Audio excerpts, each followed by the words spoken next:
Robert Wagner has been a Hollywood star for over 70 years. He's made it through scandals, 3 marriages, and lots of drama. But there's one thing he will not talk about: his daughter. Even after doing interviews for decades, the 95-year-old actor goes totally quiet whenever anyone brings her up. In 2012, something big happened that changed everything. The police got involved. Drugs were discovered. Wagner paid money to get her out of jail and then stayed away from the public. What exactly went down? And why won't he discuss it even today? Robert Wagner was born on February 10, 1930, in Detroit, Michigan. It was during the Great Depression, and life was really tough for almost every family. His dad, Robert Wagner Sr., had a job as a traveling salesman for Ford and earned about $5,000 each year. That might sound like a lot, but it wasn't enough back then, especially when so many people were losing their jobs. His mom, Hazel, had worked as a telephone operator before getting married. Both his parents came from families without much money, and they always worried about paying bills. By the time Robert turned 7, his family had moved 5 different times. The apartments were tiny and crowded, and the stress at home just kept getting worse. Sometimes things got so bad that young Robert would hide under his bed just to get away from all the yelling. He never forgot a really bad fight in 1935 when it almost got violent. Even as a little kid, he knew he didn't want to stay poor. He wanted to get out. In 1937, his family made a big decision. They packed up everything and left Detroit, moving west to California. They were hoping for better air for his mom's asthma, and maybe a better life for everyone. When they got to Bel Air, things started to get a little better. His dad's job started paying more money, almost $7,500 a year now, and Robert got into a fancy school called the Harvard School for Boys. The tuition there was expensive, $200 each semester, but his parents found a way to pay for it. Robert wasn't very good at studying, but he was really strong in sports. He especially loved golf. By the time he was 10, he was scoring under 80 on the golf course and dreamed of becoming a professional golfer like his hero, Sam Snead. That dream stayed with him for years. In fact, in 1945, when he was just 15, he was playing in amateur golf tournaments. He had a handicap of 14 and even beat some real professional golfers during exhibition games. But something unexpected happened while he was working as a caddy at the Bel Air Country Club. He started meeting movie stars. He carried golf bags for famous men like Clark Gable, Randolph Scott, and Fred Astaire. One day in 1944, Clark Gable gave him a $5 tip and some advice that stuck with him. Keep your feet on the ground. That was the first time Robert seriously thought about becoming an actor. Golf became less important to him. School never got easier for him. Between 1942 and 1947, Robert was kicked out of 4 different military schools. At Black Fox Military Institute, he was thrown out after organizing a prank that caused $500 worth of damage. That would be over $8,000 today. He also got into fights, skipped classes, and broke the rules about staying in at night. At St. Monica's in 1947, he got caught sneaking out to go to Hollywood parties. Even though he was acting wild, deep down he was just a teenager trying to figure out where he belonged. He once said that strict rules didn't work for him, and he used humor and charm to get by. To make money, he took any job he could find. He went back to caddying in 1943, earning just $1 for each round of golf. But during the summer months, he could make about $200 a month. In 1944, he carried Clark Gable's golf clubs again and listened to conversations about movie scripts. That's when the dream of becoming a movie star started to feel like it could really happen. He also took care of horses for rich people at the Bel Air stables, washed dishes at a local restaurant for 50 cents an hour, and even worked for his dad at a steel plant. That last job really wore him down emotionally. It made him try even harder to get into Hollywood. Then came the moment that changed everything. In 1950, when he was just 20 years old, he was working as a caddy again when a talent agent named Henry Wilson noticed him. That same year, He got his first movie role in a film called The Happy Years. It was just a tiny part. And he only made 75.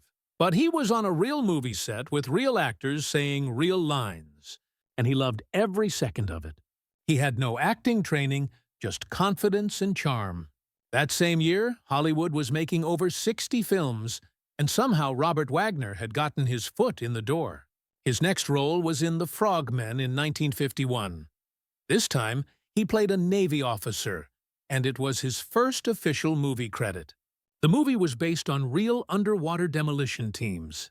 It made over $2 million and cost less than half that to make. But behind the scenes, things weren't easy. During a diving scene, Wagner almost drowned and had to be rescued by his co-star Jeffrey Hunter. He earned $500 for that role and lost 10 pounds during training with real Navy frogmen. He was terrified on set and threw up before his first scene. But the critics loved how he performed. Later that year, he got a part in Halls of Montezuma, a war movie filmed with real Marines and real combat footage. Released in January 1951, it was made during a time when many actors were being drafted into the military. But Wagner stayed out of the draft because he was under contract with a studio, which was a common trick in Hollywood back then. He faked having a limp during his audition, still recovering from a skiing accident, and got the role. He earned $750 and made a strong impression by making up lines during intense battle scenes. He kept moving up. In 1952, he played a soldier with PTSD in With a Song in My Heart. He visited VA hospitals to understand the role better and saw firsthand what real trauma looked like. The experience touched him deeply. He earned $1,000, and veterans sent him hundreds of letters thanking him for showing their pain so honestly. That same year, he was in Stars and Stripes Forever. But not everything went smoothly. He couldn't play any musical instruments, so he had to fake it. And when musicians made fun of him for it, it ended in a fist fight that almost got him fired. Still, the movie did well and taught him how to work under pressure. By 1954, Wagner had finally made it big. In Broken Lance, he played the son of Spencer Tracy, and the set was full of tension. It was filmed in Arizona's heat, and at one point the temperature reached 110 degrees. Wagner even passed out from the heat. He fought with his co-stars, clashed with the director, and rumors spread that a real fistfight broke out during rehearsals. But the movie was a huge success. It earned nearly $4 million and got Wagner a Golden Globe nomination. Some southern states banned the film because of how it dealt with interracial marriage. But the controversy only made it more popular. Behind the scenes, Spencer Tracy mentored him in tough ways, once even slapping him during a scene to get real emotion out of him. It worked, and Wagner never forgot it. Then came A Kiss Before Dying in 1956. Wagner played a cold-blooded killer. It was completely different from anything he had done before. During one scene, his co-star Joanne Woodward fell 20 feet because of a harness failure. She sprained her ankle and filming stopped for 3 days. Wagner had studied serial killers to get the role right. He read about Charles Starkweather and copied their nervous habits. Test audiences hated the character so much that a graphic murder scene had to be cut out. His affair with Virginia Leith became public news. The film still made $2.2 million, but it haunted him for months. The same year, he filmed The Mountain in the French Alps. He did his own stunts at 14,000 feet without safety nets. One day, an avalanche buried part of the set. Wagner was trapped under snow for 45 minutes and got frostbite on his hands. Crew members had to go to the hospital. He later sued Paramount and won $50,000. He also watched Spencer Tracy spiral into drunken rages, once punching a stunt double. The movie made $3 million, but people remembered it more for the accidents than the acting. In Between Heaven and Hell, also in 1956, Wagner explored the trauma of war. He lived in real foxholes in Hawaii to prepare for the role. A live ammunition accident injured 5 extras and left Wagner's arm bloody from shrapnel. The MPAA cut 8 minutes of real combat footage to avoid giving it an X rating. On set, he clashed with Broderick Crawford over politics. Crawford's outbursts turned violent. Wagner's jaw got bruised. The film was banned in Japan, but still made $2.5 million. Wagner donated part of his earnings to veterans. His 1957 film, The True Story of Jesse James, brought new danger. While filming in Colorado, a horse stampede fractured his rib. He fired antique guns that backfired and burned his hand. The pain was very real. The family of Jesse James sued over how the story was told. They settled out of court for $75,000. Wagner nearly lost future roles because he played the outlaw so well. He later admitted the nightmares never really stopped. In 1960, he starred in a dramatic movie called All the Fine Young Cannibals, playing a brooding jazz musician named Chad Bixby. His co-star was Natalie Wood, who wasn't just playing his lover on screen. She had been one in real life, too. They'd already gotten married once back on December 28, 1957, but things had cooled off between them. Working together on this film brought those old feelings right back, and after years of being apart, they got remarried in 1972. In 1962, Wagner flew into danger with the war lover. He wasn't just acting. The B-17 bombers they used were real planes. One scene over the English Channel nearly ended in disaster. High winds hit a plane during a stunt. A crew member had to jump out. He drowned, and the studio covered it up. Wagner later said he feared for his life. Steve McQueen's off-set racing didn't help either. It all added to the chaos. The film barely made half its budget back, earning just $1.2 million, even though it tried to capture the pain and excitement of war. Then came a change in tone in 1963 with The Pink Panther. Wagner played George Lytton, a smooth operator again, but this time in a comedy. He improvised scenes so well that Peter Sellers broke character over and over, costing extra days and $50,000. One skiing accident almost made Wagner quit, but director Blake Edwards rewrote the script to keep him in. He only earned $75,000, while Sellers took home more money. But Wagner's comedy skills stood out. That gorilla suit chase scene, the bedroom farce, it all became legendary. Just before It Takes a Thief took off, Wagner starred in How I Spent My Summer Vacation in 1967. It aired right at the start of the new year and felt like a practice run for his spy roles. Shot in Paris with a budget of $750,000, it had a near-drowning stunt that gave Wagner pneumonia, but that same intensity got him an Emmy nomination. Jill St. John co-starred, and their chemistry hinted at their future together. The film drew 30 million viewers, even though the censors cut parts for being too brutal. In 1968, Robert Wagner took a leap that surprised everyone. After years in movies, he jumped into television with It Takes a Thief. He played Alexander Mundy, a charming cat burglar forced to work for a secret agency. It wasn't just another spy show. It felt real. Wagner actually learned how to pick locks from experts and talk to real spies. The gadgets were cool, but the Cold War undertones made it hit differently. The pilot episode cost $500,000, a huge amount back then, but it worked. By the end of the first season, 25 million people were tuning in. His charm was magnetic. And even co-star Malachi Throne once said, the fake jewel heist pranks almost got their insurance canceled. Wagner got a Golden Globe nomination in 1969, but this role also trapped him in a box. For years, everyone saw him as the smooth rogue character. In 1972, Wagner found himself in freezing Scottish waters while filming Madame Sin. Bette Davis, always the diva, mentored him through it, though she once spiked his tea with brandy just to make a scene better. During one shoot on March 15th, the temperature dropped to 40 degrees. Wagner got hypothermia, and a helicopter crash later injured 3 crew members. The film still made $4 million worldwide.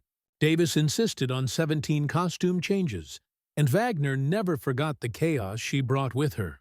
2 years later, in 1974, Wagner was dangling from a burning skyscraper in the towering inferno. He did his own stunts and ended up with burned eyebrows after a pyrotechnic misfire.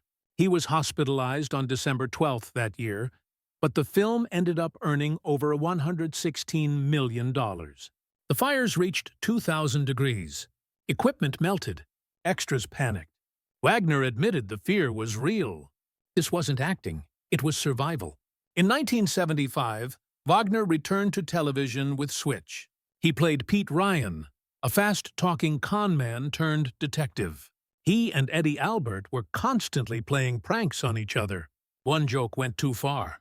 A fake bomb prop went off early and burned Wagner's hair.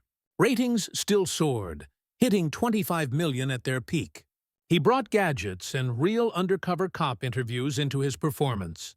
But behind the scenes, there were censored scenes, romances with guest stars, and rising chaos.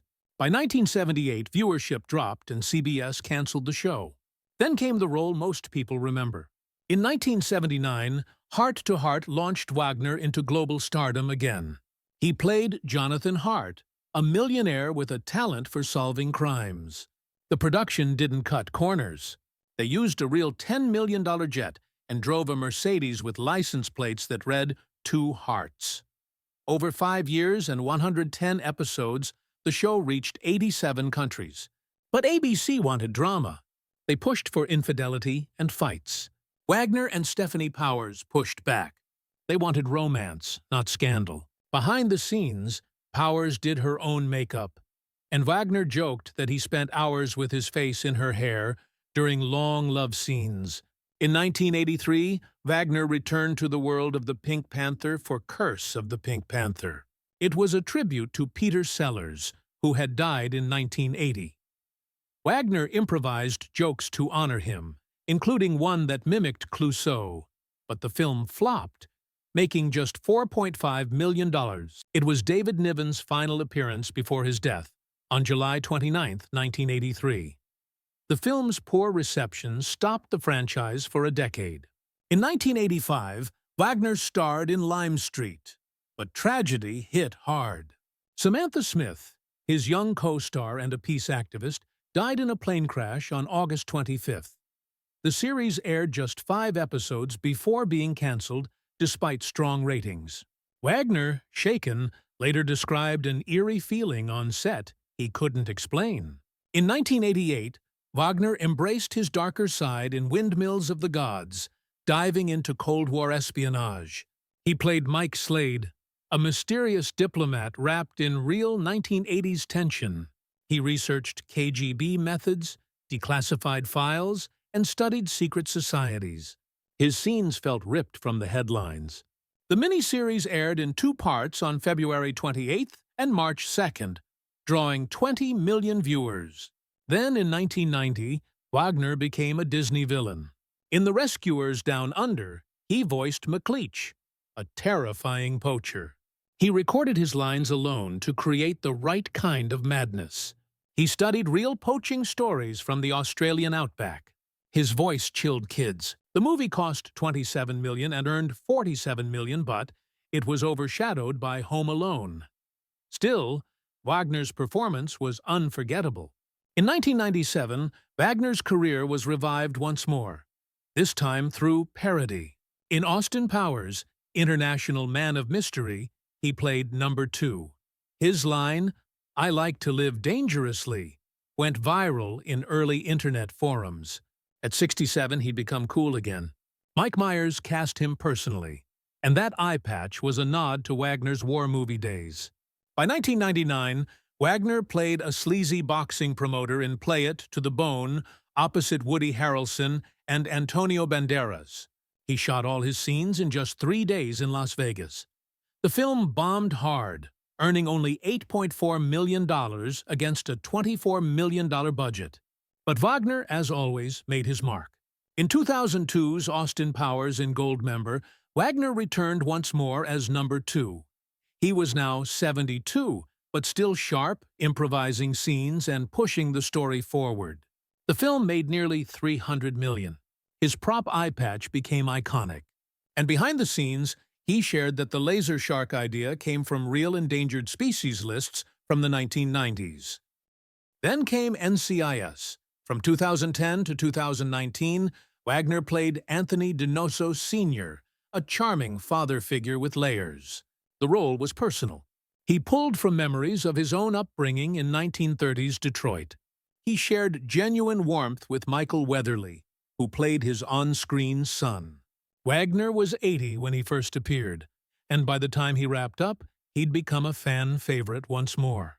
And even in 2020 at age 90, Robert Wagner wasn't done. He showed up in The Swing of Things, a raunchy comedy filmed during the COVID lockdowns. He rehearsed virtually to stay safe. His scene lasted just minutes, but the impact was there. He still had that spark. Meanwhile, Robert Wagner first met Natalie Wood in 1956. He was 26, and she was just 18. They fell for each other fast. On December 28, 1957, they got married in Arizona. Everyone thought they were a perfect Hollywood couple. But 5 years later, in 1962, they divorced. People said Natalie had caught Robert with another man. Their love story was shattered. But that wasn't the end. On July 16, 1972, they got remarried on a yacht. They had a daughter, Courtney, born on March 9, 1974. It looked like a second chance, but then came November 29, 1981. Natalie drowned off Catalina Island. That night, there had been a fight on the boat. Robert, Natalie, and actor Christopher Walken were all there. Some said Robert was jealous. Some said he lost control. No one knows for sure what happened in those final hours. But Natalie never came back. After she died, Robert was left to raise 3 girls. Courtney was only 7. Natasha, Natalie's daughter from a previous marriage, was 11. Katie, from his second marriage, was 17. Robert was 51. People whispered about what happened on that boat. In 2018, police named him a person of interest. But at home, he was just trying to be a father. Natasha said he was both mom and dad. He adopted her legally. He even helped raise Natalie's ex-husband's children. The house was loud, messy, and full of pain. But it was family. In 2020, Natasha made a documentary defending him. But in 2025, detectives found new evidence. Rumors started again. People wondered if he had been hiding an affair when Natalie died. The questions never stopped. Before Natalie came back into his life, Robert had married Marion Marshall in 1963. That happened less than a year after divorcing Natalie. They got engaged in 1962, married on July 21, 1963, and had a daughter named Katie on May 11, 1964. Marion had 2 sons from director Stanley Donen. And suddenly, Robert was a father of 3. But things got tense. His acting career was slowing down. Marion's stardom was fading. They separated in June 1970 and divorced on October 14, 1971. That same year, Robert got engaged to Tina Sinatra. But it didn't last. Marion passed away in 2018 at age 89. In 2025, Robert finally spoke about her again, calling her a dear part of his life. Then came Jill St. John. They'd known each other since the 1950s, but sparks didn't fly until 1982, just months after Natalie died. Jill had sent him flowers. By May 26, 1990, they were married. They moved to Aspen in 2007, started working with animal rights groups, and tried to live quietly. But not everything stayed quiet. In 2025, rumors said Robert and Jill's affair may have started before Natalie drowned. Some even said it might explain what happened that night. Still, they stayed together. In 2025, Robert is 95 and Jill is 84. Their bond has lasted over 35 years. Therapy helped the family accept Jill, but the past still lingers. In his 2008 book, Pieces of My Heart, Robert admitted that Natalie's death broke him. He said he blamed himself. He talked about a fight with Christopher Walken the night she died. He smashed a wine bottle. That was the last moment he saw her alive. He thought about ending his own life, but he didn't. He raised 3 girls instead. When the case reopened in 2011, he said again how sorry he was. In 2020, Natasha stood by him again in her film. In 2025, he became more private. People said he was haunted by guilt. New reports brought up the affair again. It was too much. The sadness never left. Back in 1961, Natalie was filming Splendor in the Grass with Warren Beatty. Whispers of an affair spread like wildfire. Robert snapped. He even drove to Beatty's house with a gun. He wrote later that he thought about killing him, but he didn't. Natalie said their love was always crashing into walls. They fought all the time. After the split, Natalie tried to overdose in 1964. She took sleeping pills in what her daughter Natasha later called a cry for help. Robert left for Europe. In 1963, he married Marion. Natalie dated Frank Sinatra and others, but the mess they left behind never really cleaned up. Courtney, their daughter, struggled too. On April 22, 2012, when she was 38, police showed up at her Malibu home after a gunshot and screaming were reported. Nobody was hurt, but they found heroin and cocaine. She was arrested and held on $10,000 bail. No charges were filed by May 29, 2012. Robert helped her get into rehab. She had once been a jewelry designer. Now she was a headline. People started talking about a cursed family again. In 2021, Natalie's sister, Lana, wrote a book. She said Robert had hit Natalie during a drunken fight the night she died. She claimed he knocked her out and placed her in the water. She pointed to bruises in the autopsy report. Robert had never agreed to police interviews since 2018. Lana called him a coward. That same year, the coroner changed the cause of death to suspicious. The police wanted answers, but Robert stayed silent. Money problems hit hard, too. In 1980, Robert and Natalie sued producers Aaron Spelling and Leonard Goldberg. They said they were cheated out of Charlie's Angels profits. Robert owned half the rights since 1976. He said they were stealing $30,000 per episode. That added up to millions. A 1979 ABC audit found messy records. The charges were dropped later that year, but Robert kept fighting. In 2003, he sued again for profits from the Charlie's Angels movies. They settled quietly. Still, the damage was done. Even at 95, Robert posts on Instagram. On February 10, 2025, his birthday, he shared a photo with his granddaughter, Clover. She turned 13 that August. The caption talked about Natalie, who died back in 1981. He still visits her grave every week. Since 2023, his posts have gotten over 1.2 million likes. Some show 3 generations boating together, just like the yacht trip that ended in tragedy. It's both touching and painful to see.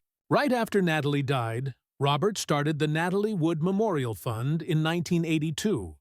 It's raised more than $1.5 million for drowning prevention.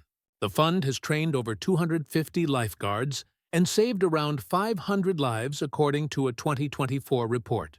In 2023, Robert donated $100,000 himself, just as the investigation reopened.